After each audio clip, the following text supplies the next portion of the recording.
لما اشرب قهوتي بعد الفطار ببقى عايزة حلو كده جنبها ويكون سريع.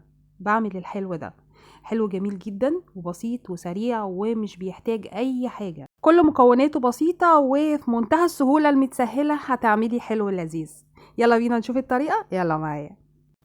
كل الحكاية 2 موزة، وممكن تعملي اي فاكهة، يعني الحلو النهاردة ممكن تعملي بيه اي فاكهة سواء موز او فراولة او برتقان على حسب الفاكهة اللي بتحبيها، بس انا بحب الموز جدا يعني. بقطع الموز بالشكل ده واشيل القشور اللي بتبقى فيه دي البيضة. بالشكل اللي انتوا شايفينه ده، ممكن تكتري الكمية لو تحبي.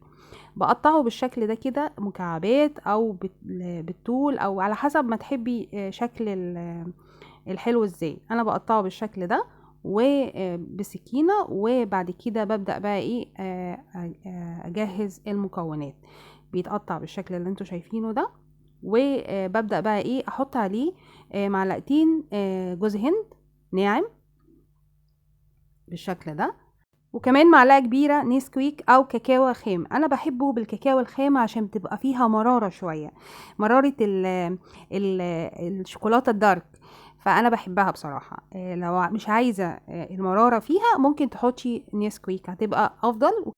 وبعدين كمان الاولاد هتحبها يعني عشان يبقاش فيها سكر، بس انا طبعا بعملها كده ليا انا. لو اللي هتعمليها لولادك ممكن تحطي نسكويك او تحطي عليها كاكاو خام وسكر بودرة، معلقة سكر بودرة، او تعمليها بالكاكاو اللي بالسكر بتكون افضل. ببدأ اصفيها بالشكل اللي انتوا شايفينه ده، وبكده بتكون خلصت. الحلو بسيط وسهل، وتحطي له كده الخله. ممكن تقدميها لضيوفك لو جالك ضيف على غفله ومش لاقي حاجه تعمليها وعندك الموز ممكن او اي فاكهه ممكن تعمليها بيها. جميله جدا وطعمها جميل مع كوبايه قهوه كده بعد الفطار بتعدل المزاج. ممكن لو ما عندكيش حلو تقومي تعمليه دلوقتي، هيعجبكم جدا جدا جدا. اتمنى تجربوه، وكمان تقولوا لي رايكم في التعليقات، وقولوا لي برضو في التعليقات لما بيكونش عندكم حلو بتعملوا ايه. انا عايزه برضو اعرف خبرتكم ونتعلم من بعض.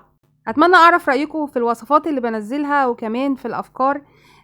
وقولوا لي برضو في التعليقات من اي بلد بتتابعوني. يا ريت بقى تنزلوا تحت تعملوا لايك عشان اللايك مهم جدا للصفحة، وكمان مشاركة مع أصحابكم عشان يستفيدوا. وكل سنة وانتم طيبين ورمضان كريم ويتعاد عليكم بالخير واليمن والبركات.